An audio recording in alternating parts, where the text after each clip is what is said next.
In the sun-drenched hills of Sicily, in the small, rugged town of Corleone, a story began in 1891.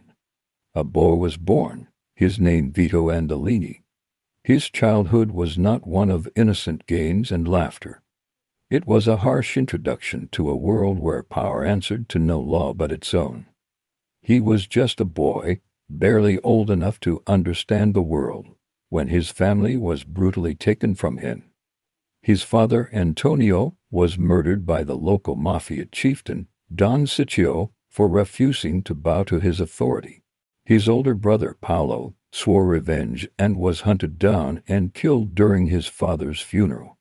His mother, desperate to save her last remaining son, took young Vito to confront the Don himself. She begged for the boy's life, pleading that he was harmless. But Don Vito saw the fire of vengeance in the boy's eyes, even at that young age. In a final, desperate act of a mother's love, she held a knife to the Don's throat, screaming for Vito to run. Her sacrifice bought him mere seconds.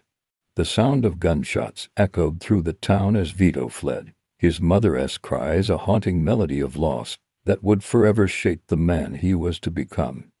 This was Vito's first, and most profound, lesson in loss and the cruelty of men. Alone, terrified, and forced into a vow of silence to survive, the boy found refuge with family friends. They smuggled him out of Sicily, a fugitive in his own land. He embarked on a long, arduous journey across the vast Atlantic Ocean, a voyage to a new world, a place called America. He arrived at Ellis Island, a small, solitary figure amidst a sea of hopeful immigrants. He had nothing. No family to greet him, no money in his pocket, not even his own name. A processing clerk, unable to understand his Sicilian dialect, looked at the tag pinned to his coat. It read, Vito Andolini from Corleone, and in that moment of confusion, a new identity was forged. Vito Andolini ceased to exist. In his place, entered Vito Corleone, a name that would one day echo with power and respect. The New York of the early 20th century was a chaotic, vibrant, and unforgiving world. Little Italy was a maze of crowded tenement buildings, bustling streets filled with the sights and sounds of 100 different lives colliding. It was a place of opportunity, but also of immense hardship. For a young immigrant like Vito, survival was a daily struggle. He found honest work in a grocery store, a quiet, diligent young man who kept to himself.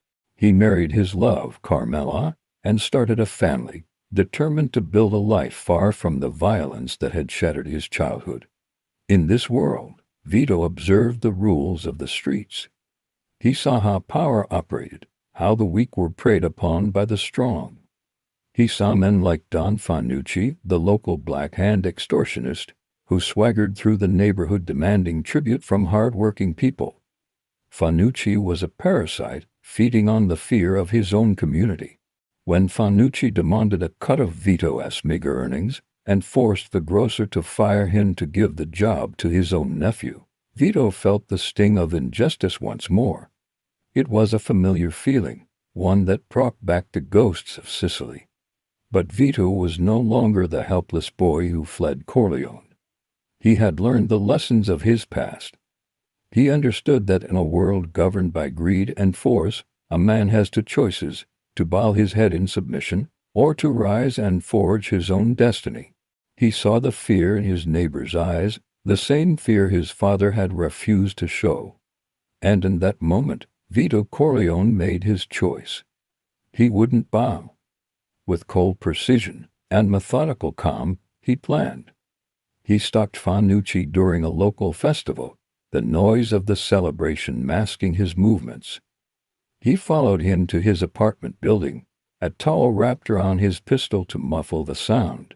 3 shots echoed softly in the hallway, each one a nail in the coffin of the old way of doing things. 1 bullet to change his own fate. 1 bullet to liberate his neighborhood.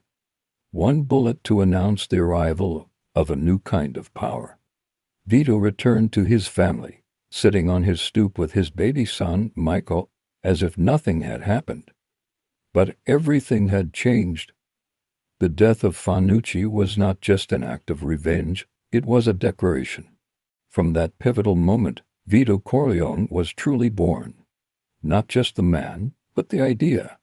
He became a symbol of quiet strength, a protector for those who had no one else.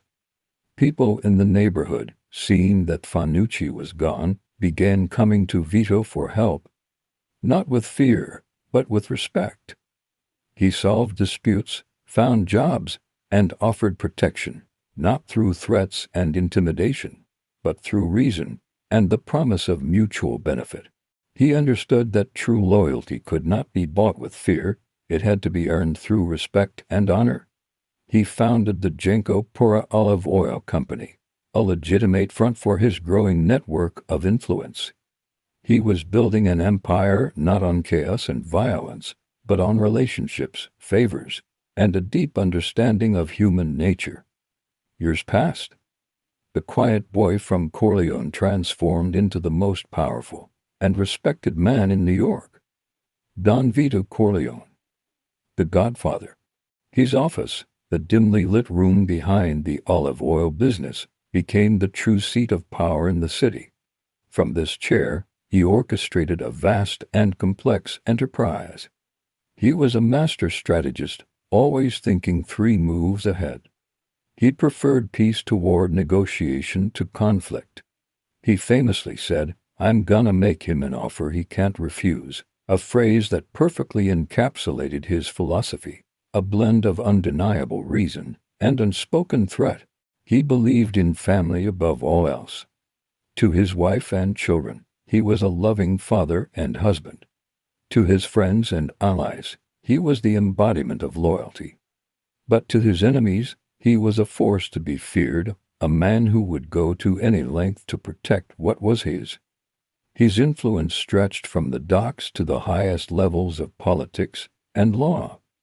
He was a paradox, a criminal who enforced his own code of justice, a man outside the law who commanded more respect than the law itself. He navigated the treacherous world of the 5 families, always with a calm demeanor and a sharp mind. He understood that a man who doesn't spend time with his family can never be a real man. He built his empire to provide for them, to shield them from the poverty and powerlessness he had known as a child.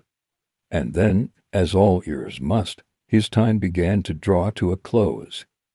In the end, he wasn't cut down in a hail of bullets by his enemies. He didn't die in a boardroom, betrayed by a rival. Vito Corleone, the man who had faced down dons and built an empire, met his end in his garden.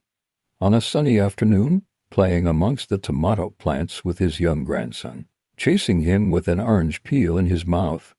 In that moment, he was not the Godfather.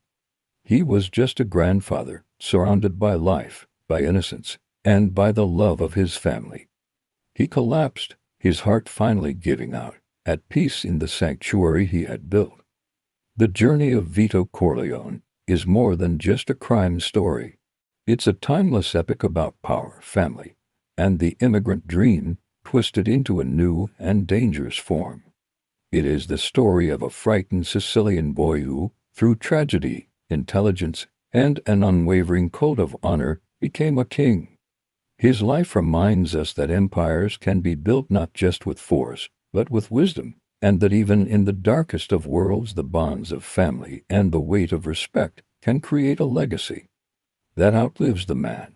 From the ashes of his family in Corleone to the peaceful garden in New York, Vito's story is a legend. The boy who became the Godfather.